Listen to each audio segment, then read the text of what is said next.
This question goes to probably everybody, but maybe Ken might be the most knowledgeable. What influence do our current regulations or developing regulations potentially have? I know that there's some international trade of cannabis, I think particularly CBD, but on the Mexican drug trade. Well, I'm not sure specifically in Mexico. Mexico, of course, has legalized medical cannabis and CBD, and they've also approved adult, which is still trailing behind. And so I'm only going by my sources and contacts in Mexico. We're already setting up medical cannabis facilities in Mexico. The Mexico government, I think, has already acknowledged and recognized its therapeutic and medicinal benefits, which I might add, I had written the law for the U.S. Virgin Islands, and then this Thailand borrowed that in 2017.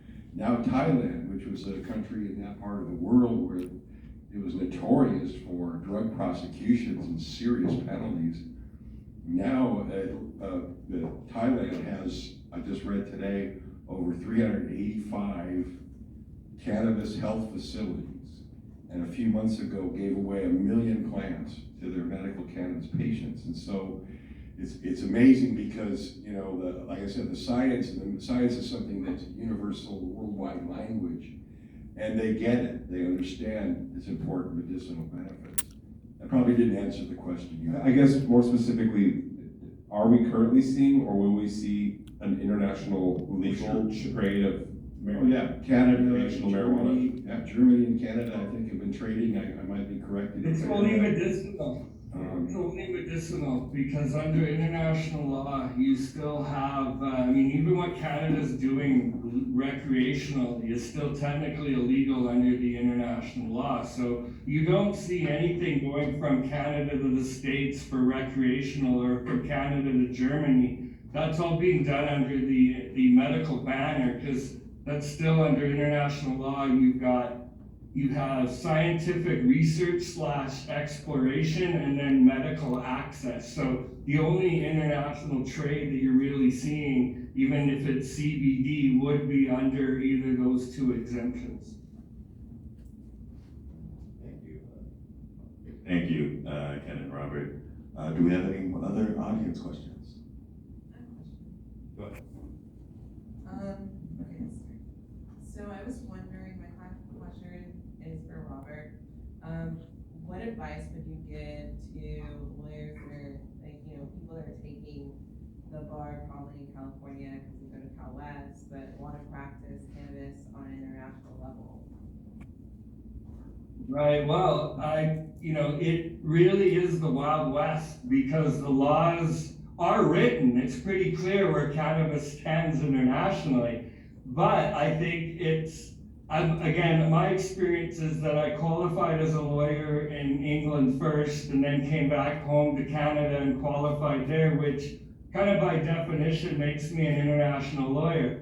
But again, I think it's important to try to understand what's going on in different regions. And you know, Germany is going to be an interesting jurisdiction to watch because everyone thinks, oh, Amsterdam, Holland, you know, Holland has been tolerated under international law since the 70s, and like Canada, they tolerate, the international community tolerates what we're doing, but it isn't by the letter of the law legal. And having studied full EU law when I was at Oxford, Germany, I think, is really in a great position that if they get it right, that will probably serve as a template for which they will passport, or what will be called a passport model that will then set the standard through the European Union. I mean, despite what's been happening in Holland, I mean, it's very interesting, but again, I don't think that regulators are going to take a quasi-legal where it's still illegal in the back door and legal out the front door, and create that as the system. And I think that's why Germany is, again, a very interesting jurisdiction to watch. And then ultimately Canada, I think, is a great lesson and a model to look at from the point of view of when looking at, well, what did a G7 country do? with regards to regulations and, you know, the model, did we regulate too highly? I mean, I think this is gonna be a big problem for the US, is product liability litigation is such a big thing here. And the Canadian regs were done in mind to try to minimize that very issue. And that's one of the reasons why when you go into a legal cannabis shop and buy, you know, legal government or retail weed, it's prepackaged and it's sealed, which again, you're not really able to at point of origin to squeeze it, touch it, smell it, like you could in the, you know, the old dispensary days. But that's been designed that way to limit liability, whereby if a consumer goes home and I don't know, there's, you know, a rat in it or a worm or, you know, a slug like the old ginger beer case, then you'd be able to take your legal recourse. It would be pretty clear. It would be right against the producer, absolving the retailer unless there was a defect in the packaging. And again, with the pesticide issue, I think that's, you know, again, to get a better idea of how and what different jurisdictions are doing so that you get an idea of a basis for comparison, as well as how do these jurisdictions differ. And then at least at the end of the day, what I'm finding is really understand the story. And I mean, Ken, it's really great learning from you and all of your experience, because ultimately regulators, they want solutions handed to them on a silver platter.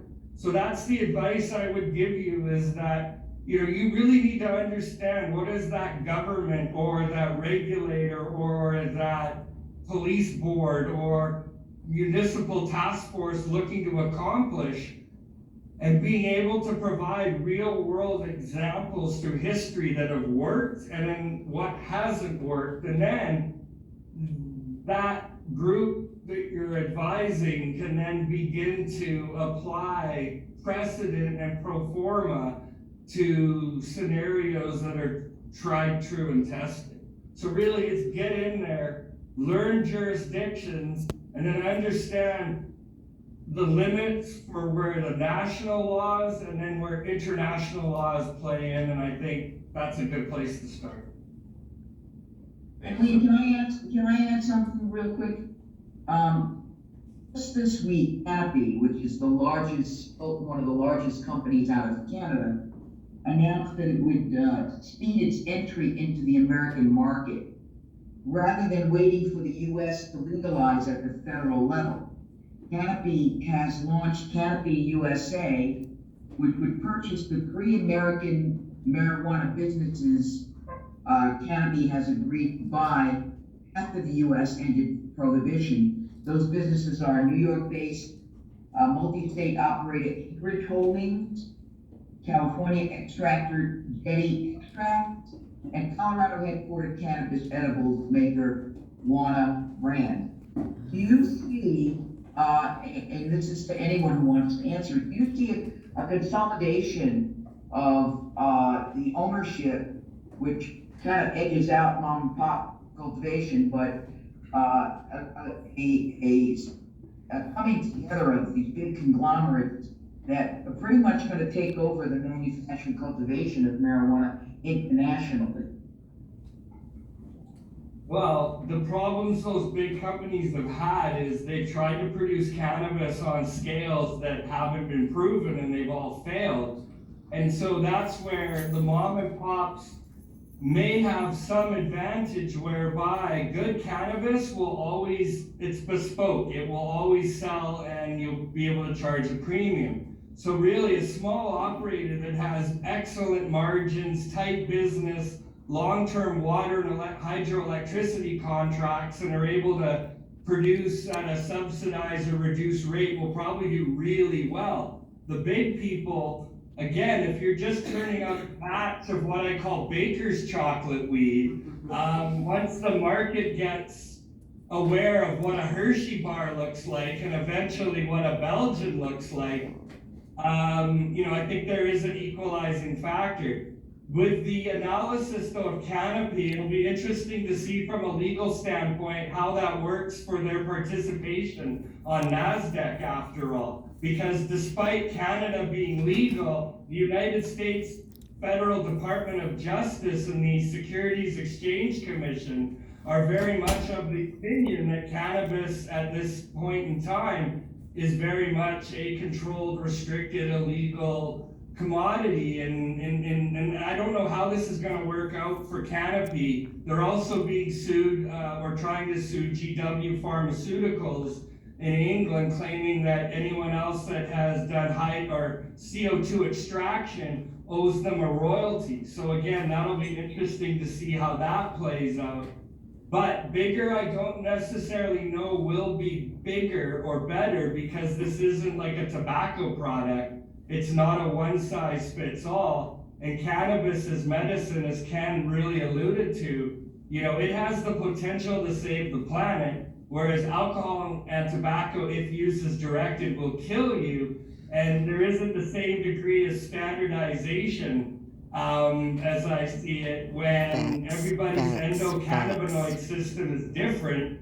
And if that big supplier of cannabis is just providing one flavor or one type, that's only going to serve a certain segment of the population. Hence why I alluded, cannabis is a wonderful industry and it's full of contradictions, and it doesn't follow the usual path and mold of alcohol and tobacco and big pharma. In fact, it's counter to most of these established norms. Hence why for young lawyers who again have that appreciation for looking at issues on a multi-dimensional level, and especially where the laws aren't clear, provided you can point to something and again satisfy those two words of show me where it says you came to that conclusion, then that's about as good as you can do at this time and place, I'd say. Just to add on to that, I can confirm that the majority of my transactions, when I am transferring a license from a smaller legacy operator, we're starting to see the same names pop up, and a lot of these buyers have 10, 12 licenses across the entire spectrum of cannabis, be cultivation, manufacturing, distribution, and retail. I will say that I feel that for a while at least, until we start to see other states recreationally become legal, California still is where certain people from other sides of the country come for the specific reason to use cannabis legally. So while cannabis is still a tourist attraction for California, you're gonna find those Walmarts and Amazons of weed, what we call it, that are willing to sell a lower quality product because they are able to turn out a massive amount of foot traffic because they're in a certain area that, LA, San Francisco, San Diego, where people come for the specific reason to try cannabis legally. And then you'll find the other areas where it is more based on quality, not quantity, and those legacy operators have been able to flourish. It is difficult in California with the tax rates and the costs for licensing. So I will say that legacy operators are having that much more trouble flourishing, but you'll still see them in certain parts of the state. But definitely in San Francisco, the greater cities in the Bay Area, you'll still see those.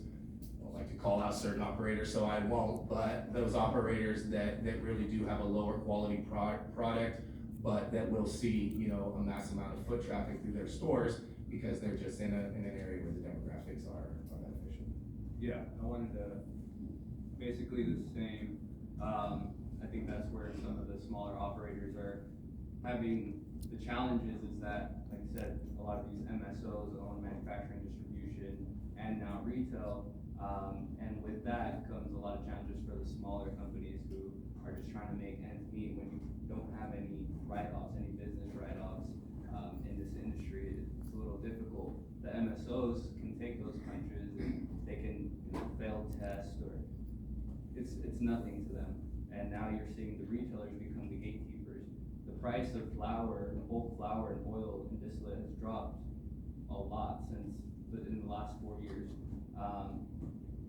And you're just seeing the challenges there where these companies can maintain that, and the large MSOs, they're just selling their product out. You know, if you're trying to get into a shop and a store and they own 5 brands that they already sell themselves, like, they're not gonna let you into their shop. They're gatekeeping, they're saying no. And then on top of that, they're charging the same rate to the consumer as they were 4 years ago. Prices aren't dropping, and that's becoming an issue. How are the smaller operators supposed to, compete with that? When these large businesses also have, okay, well, I can throw in, this many eighths, and if you buy this many edibles and this, and smaller operator is gonna have a hard time trying to keep up with that. And it is an issue that the retailers are, I think, unfortunately hurting the industry a lot right now by gatekeeping and picking and choosing what brands they want to bring in, and it's all relationship based. You can do everything right, be compliant, but they might work with, an OG who's a hustler who might not be by the book, but it's just an issue that we're seeing. So firsthand that I've seen. One thing just to add to that, I think as far as consolidation, just the general consolidation of wealth and power for the last 50 years in America's economy, I think you can look at the cannabis industry as somewhat of a microcosm of that. And how quickly that's happened is somewhat alarming, you could say, but I think we're only really at the beginning part of this actual consolidation, or seeing how that looks as far as cannabis entities coming in, MSOs coming in. Once the other bigger companies that, once we go federally legal, start to throw around money, like we've seen some hints of it, like Constellation Brands kind of jumping in and now kind of pulling out. I think we'll see bigger names like Coca-Cola and such bigger names like more pharmaceutical as well getting into cannabis. But that consolidation is somewhat of a symptom of our general economy that has been felt over the last somewhat 50 to 60 years. And so it is something to watch as far as the development of California cannabis in particular. Thank you all so much. I have a question for any of our panelists.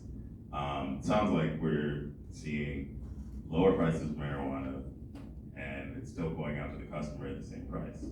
So on the front end, on the back end, it's getting cheaper.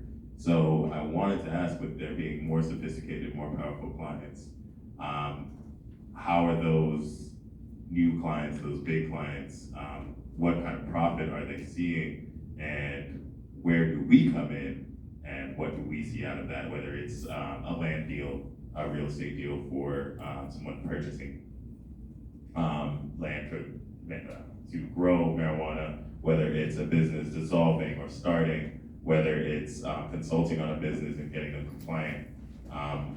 How are you seeing the money changing hands? Is it increasing? Is it something that looks like it's growing, or is it kind of stagnant because of all the regulations? I'll say that I've seen a much bigger uptick in the retail sales of licenses as opposed to cultivation, for the exact reason that we're talking about here. Cultivation, I have the most clients looking to sell those licenses, and retail licenses can't be purchased fast enough.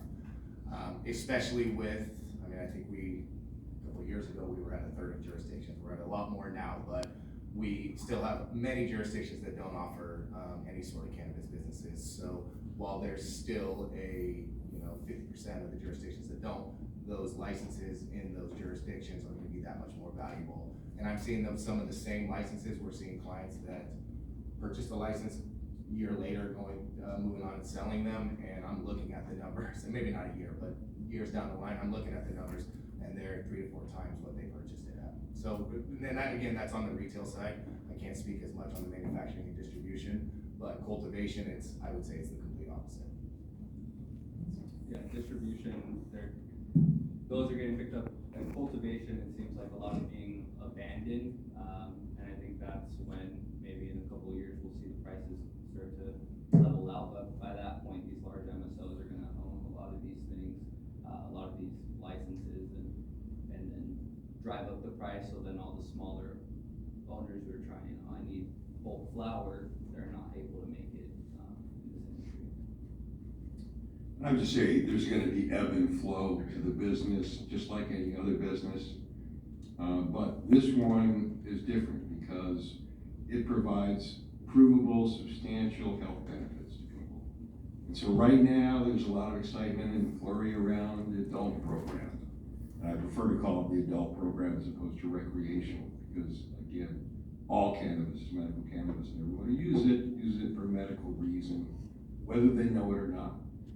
And as the education curve grows and people understand its value as medicine, much like Thailand, for example, has done, once people understand that, that'll grow in popularity. We currently have still fewer than 20% of medical schools that teach the 12th system of the human body.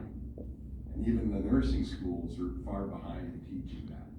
And so my strategy, for example, with like Orion's law, is to force these medical institutions to come to grips with and to utilize and to have places where cannabis is introduced into the conventional, traditional medical system. But once that educational curve is reached, then that market for cannabis, because of the presence of the human endocannabinoid system, will dictate that the market will be at least the same number as the number of people who actually live in the United States. We already know that, for example, the highest level of production in the human endocannabinoid system occurs with a lactating mother who's just been given birth to a baby, because the baby has to have it to survive. So once we understand in a broader level that there's going to be an ebb and flow in prices, distributors and manufacturers are going to go in business or do better some years and not others, but the growth trend is going to be there. And I would just add real quick from a land use perspective, sorry, thank you. I would just add real quick from a land use perspective. I think the reason why, at least in Southern California or California itself, you're seeing a difference in the way cultivation is, what cultivation is feeling compared to what retail and distribution is feeling, is because California because of the police power, is not treating cannabis as they would any other commodity. It's not a capitalistic society. Jurisdictions have the ability to place caps on the number of licenses that they're giving out per jurisdiction. So you've got these large scale cultivators and then a smaller number of retailers that can only be giving out, or selling as much cannabis per day to their customers. So you're seeing a real bottleneck between what's actually being cultivated and produced, and not enough of it is entering into the market because we aren't treating cannabis as we would any other commodity in a capitalistic society. Once we, I think, break down that barrier, you're gonna see a leveling out of what cultivation is feeling compared to what retail and distribution is feeling in terms of the success of the market. Well, if I could add too, when you looked at the early days of legal cannabis, like when Canopy went public, their ticker symbol was weed, and there were people investing just because it was the first ticker symbol with weed in the name. And so many people bought stock that day that they shorted the TSX, like one of the, basically mechanisms kicked in. But here's the thing, you look at when Canopy first went public, their accounting, they had their agricultural assets. They were treating, mother plants anywhere from $40,000 to $10,000, right? And looking at clippings, which were free within the grower space. So, they were pricing it at like $35 a gram, where, now you're looking at easily half of that. So in a way, it's a cautionary tale, which, I think you've got to look at what was the price of cannabis the last time it was totally legal in the US, and when, every drugstore had THC, CBD, hemp products. I mean, it was what everyone was using prior to the last 97 years. So again, I think there's a huge elasticity that as more production starts happening, I mean, when Canada, we were the first after Uruguay, but now as more and more countries are coming online, and then once the US decide what they're doing federally, I do think that's going to, unfortunately, force the price across the board to drop. I don't think it'll be pennies a glass like Kool-Aid, but I think, you know, we'll be looking at a couple dollars a gram for really good weed and extracted products, not too far off from that. But I also believe that, you know, cannabis, people see it as a living wage, and I think a lot of that living wage is propped up on the fact that it's based on 97 years of prohibition pricing. So, you know, it's gonna be an interesting evolution, but my other question is, you know, who are these folks that haven't got into the market yet? You know, big pharma's sort of on the sidelines, you know, big US industry are starting to get interested. So I mean, a lot of my prediction has been that these early state movers and shakers, they'll just get acquired and most of the industry will be obsolete. And there's just one last stat that I use, like in the United States in 1922, there were over 200 domestic producers of American motorcycle manufacturers.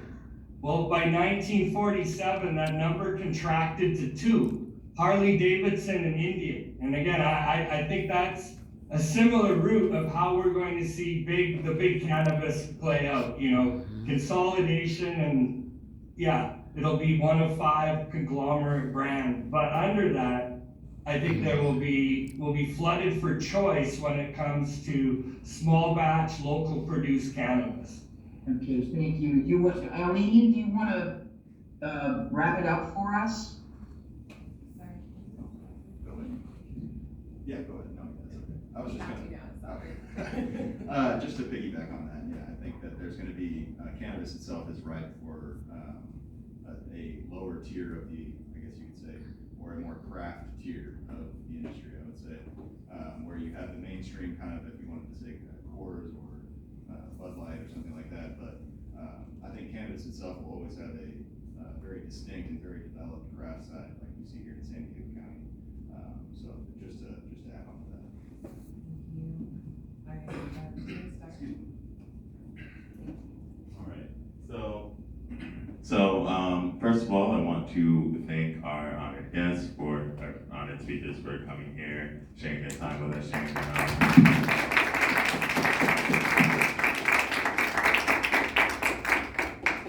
Thank you so much. I also want to go ahead and just thank everyone on the board who helped put this together. Thank you, Eileen. She's had her shoulder to the wheel from the beginning since this. Thank you to Drew.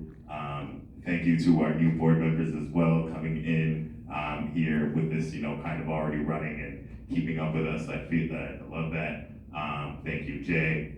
And you can take it away. Thank you to our audience. Thank you for coming. Thank you for showing up and supporting us and, you know, coming to learn something. I hope you guys take something away from this, from all of our speakers, and, you know, go on to use it in your careers when you start in whatever it is. Yeah, thanks everyone. So we really appreciate everyone that showed up in person and online. I think we had like a total of 35 guests, which is insane for Thursday night for law school. You know what I mean? Like,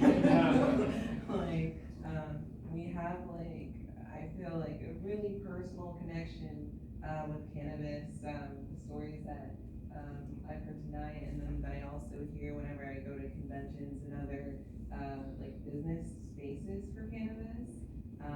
It's not just like a drug or like, you know, a product that we're hoping to practice under. It's like something very meaningful to a lot of people, which makes working in this field that much more special. So we are expanding into psychedelics. We're going to be starting a committee. Look out for emails on that, on what you'll need to do. We are looking for leadership on this position, on this committee. I'm sorry, Robert left. He's literally in another country. I can't believe he was like, sure, I'll come to your panel. I was like, awesome. So just look out for that, and follow us on Instagram. And if you have any questions about anything, come find me, you know what I look like, or come find anyone else on the board, or send us some emails. Okay. All right, thank you. That's it. Oh, and thank you for, Judge Celeste, thank you so much, she's in Colorado tonight. And we had 35 or 38, Judge Celeste, thank you, with online and in person.